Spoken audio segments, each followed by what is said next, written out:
کہ آج جو شہباز شریف نے ابھی ایک یہ بڑی لمبی سی تقریر کی، جس میں سے میں ایک ہی چیز سمجھا ہوں کہ وہ یہ تیاری کروا رہا ہے قوم کو کہ کیونکہ آئی ایم ایف سے ہم نے اگریمنٹ کرنی ہے، اس لیے قوم تیار ہو جائے مزید اور مہنگائی کے لیے۔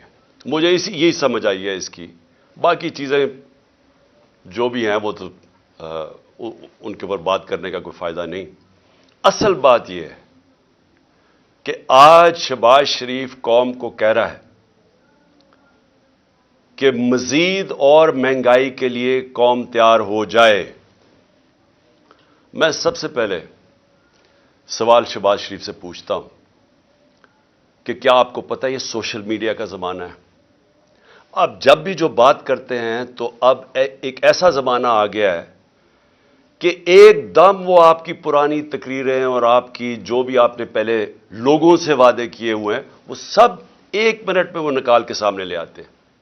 یہ ہے سوشل میڈیا کا زمانہ۔ صرف چلے جائیں کہ آپ نے جب ہماری حکومت تھی تو آپ نے کس قسم کی تقریریں کی؟ آپ نے کیسے قوم کو بتایا کہ لوگ مہنگائی میں ڈوب گئے ہیں، پٹرول کی قیمت 2 روپے بڑھ گئی، بجلی 2 روپے یونٹ بڑھ گئی، اور مارچ کرو اسلام آباد میں، گرا دو اس حکومت کو۔ کیا آپ کو یاد ہے؟ اگر آپ کو یاد نہیں تو یہ سوشل میڈیا آپ کے سامنے لے آئیں گے آپ کی ساری تقریریں۔ حکومت گرائی، آپ اس سازش کا حصہ تھے، آپ اور یاسر زرداری اور وہ جو تیسرا وہ آپ کے ساتھ، آپ کا جو بھائی بیٹھا ہوا تھا لندن میں، اور وہ جو ایکس آرمی چیف، آپ نے مل کے یہ کیا اور شامل کر لیے بیرونی طاقتوں کو، ان کو بتایا کہ کتنا عمران خان آپ کے خلاف ہے، تو ان سب نے مل کے یہ حکومت کرائی۔ آپ نے وعدہ کیا کہ ایک دم ملک ٹھیک ہو جائے گا، ایک دم خوشحالی آ جائے گی۔ 10 مہینے میں جو اس پاکستان کے ساتھ ہوا ہے، دشمن بھی پاکستان سے یہ نہ کرے۔ 10 مہینے کے اندر پاکستان کی 50 سال کے اندر، پاکستان کی تاریخ میں 50 سال میں سب سے زیادہ مہنگائی ہوئی ہے۔ ہم جب گئے تھے، جب آپ نے پوری 3 لانگ مارچز ہوئی مہنگائی کے خلاف، آپ کی ساری پی ڈی ایم نے کی، تو تب 12 سے 12.5% مہنگائی تھی۔ آج 3 گنا مہنگائی اس سے زیادہ ہے۔ جب آپ نے اتنی لمبی تقریر میں کہا نا کہ ابھی مزید اور مہنگائی کے لیے لوگ تیار ہو جائیں، تو ابھی 3 گنا زیادہ مہنگائی ہے جب آپ نے ہماری حکومت گرائی تھی۔ اور آپ نے جب حکومت گرائی تھی اور آپ نے یہ جو 3 گنا زیادہ مہنگائی کی تھی، تو کیا ہوا تھا؟ ہمارے زمانے میں ہم بھی آئی ایم ایف کے 2.5 سال پروگرام میں تھے، تو اگر آپ آئی ایم ایف کے کندھے پہ بندوق چلا رہے ہیں تو ہم 2.5 سال آئی ایم ایف کے پروگرام میں تھے۔ اس کے اوپر کورونا ساری دنیا کے اندر ایک وبا آئی تھی، اس کی وجہ سے سپلائی لائنز افیکٹ ہوئی تھی۔ جب سپلائی لائنز افیکٹ ہوئی تھی تو ساری دنیا میں مہنگائی آئی تھی۔ جس کو کموڈٹی سپر سائیکل کہتے ہیں، وہ ساری دنیا کو ہٹ کیا تھا۔ انرجی کی قیمتیں، تیل کی قیمت خاص طور پہ اوپر چلی گئی تھی۔ ہمارے دور میں تیل کی قیمت $110 سے $115 بیرل پہ گئی تھی، آج وہ $75 سے $85 پہ ہے۔ تو جو اصل وجہ تھی مہنگائی کی وہ تو تیل تھا، تو اب تو تیل نیچے آ گیا ہے۔ آج جو گھی ہمارے زمانے میں تھا، وہ آج کل جو پام آئل جو باہر سے لے کے آتے ہیں، جو امپورٹ کرتے ہیں، وہ دگنا تھا آج کے مقابلے میں۔ آج گھی کتنا مہنگا کیوں ہے؟ آج ڈیزل اور پٹرول اتنا مہنگا کیوں ہے؟ 100 روپیہ زیادہ ہے ہمارے دور سے۔ اور کیا وجہ کہ روپیہ گر گیا؟ تقریباً $100 مہنگا ہوا ہے۔ میں صرف یہ پوچھنا چاہتا ہوں کہ ہوا کیا؟ اس ملک میں سیلاب آئے ہیں، جس طرح ہمارے دور میں وہ وبا آئی، اس ملک میں زلزلے آئے ہیں، لیکن کبھی اس طرح کی مہنگائی نہیں ہوئی، اور آپ کے دور میں کسی چیز کے نہ ہونے کی وجہ سے یہ مہنگائی ہوئی ہے۔ تو آج یہ جو آپ نے جو آج بھی پاکستان کی تاریخ میں پھر سے 50 سال میں سب سے زیادہ مہنگائی ہے اور ہمارے دور سے 3 گنا زیادہ مہنگائی ہے. آج آپ کہہ رہے ہیں کہ کیونکہ آئی ایم ایف سے ہم نے اگریمنٹ کرنی ہے ابھی مزید اور مہنگائی کے لیے تیار ہو جاؤ.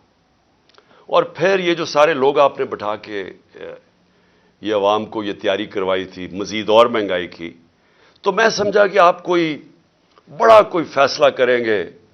ہم امید ہی رکھتے رہے کہ شاید آپ کو کوئی عوام کی فکر ہو اور آپ ایسی سٹیٹمنٹ دے دیں کہ آپ نے اور یہ جو آصف زرداری نے اور آپ کے خاندانوں نے جو 30 سال سے پیسہ چوری کر کے ملک سے باہر لے کے گئے ہیں, جو لندن کے سب سے مہنگے علاقے میں 4 لگژری فلیٹس ہیں, سب سے برطانیہ کا پرائم منسٹر وہاں نہیں رہ سکتا, بیٹا رہتا ہے جو کہ 9 ارب پرانے, اب 10 ارب کا کم از کم وہ جو پراپرٹی ایک بیٹا رہتا ہے, 1 ہائیڈ پارک.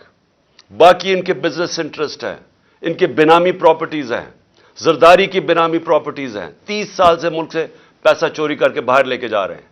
تو شاید آپ کے اندر کوئی تکلیف ہوتی ہے عوام کی کہ وہ آدھا بھی پیسہ پاکستان میں لے آئیں. میں آپ کو یقین دلاتا ہوں اتنی مہنگائی نہ کرنی پڑتی. تو لوگوں سے قربانیاں لے رہے ہیں, لوگوں کو بار بار پہلی یہ مہنگائی کر کے مزید اور قربانی لینا چاہتے ہیں. کوئی اپنی بھی قربانی دے دیں. یہ جی ہم سرکاری گاڑیاں کم کر دیں گے تو پتہ نہیں گورنمنٹ وہ جو زمینیں ہیں وہ بیچ دیں گے. اس سے لوگوں کو پاگل نہ بنائیں. اگر کچھ کرنا چاہتے ہیں جو چوری کا پیسہ باہر رکھا ہوا واپس لے کے آئیں. حال یہ ہے کہ جو جب 100 روپیہ گرا ڈالر کے بنسبت, تو اس کا مطلب کہ یہ قوم کی 100 روپے دولت میں کمی آئی. اور آپ کے جو ڈالروں میں باہر پیسے پڑے ہوئے ہیں, جو آپ کا سارا ٹبر باہر گیا ہوا ہے, وہ ڈالروں کے اندر دولت میں اضافہ ہوا. قوم غریب ہوئی, آپ امیر ہو گئے ہیں. اس سے ڈی ویلیویشن سے کوئی فرق نہیں پڑتا. تو یہ مگرمچھ کے آنسو نہ ہمارے ساتھ دیں کہ جی بڑی تکلیف ہے. آپ کچھ کرنا چاہتے ہیں باہر کا پیسہ لے کے آئے.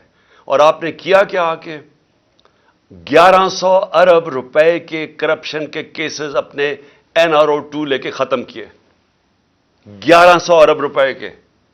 یہ سارے آپ نے آتے ساتھ ہی اسمبلی میں بیٹھ کے امینڈمنٹ کی نیب میں اور یہ سارا ختم کیا.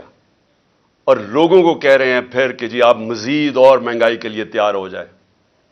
قوم تیار ہے لیکن مہنگائی کے لیے نہیں, کسی اور چیز کے لیے تیار ہے. اور آج جو میں خاص طور پہ جو لاہور کے لوگ آج نکلے, میں اپنی پارٹی لیڈرشپ بھی اور لاہور کے لوگوں کے لیے میں خراج تحسین پیش کرتا ہوں کہ جہل بھرو تحریک میں جس طرح وہ نکلے اور جس طرح قوم نے آ کے ان کی سپورٹ کی.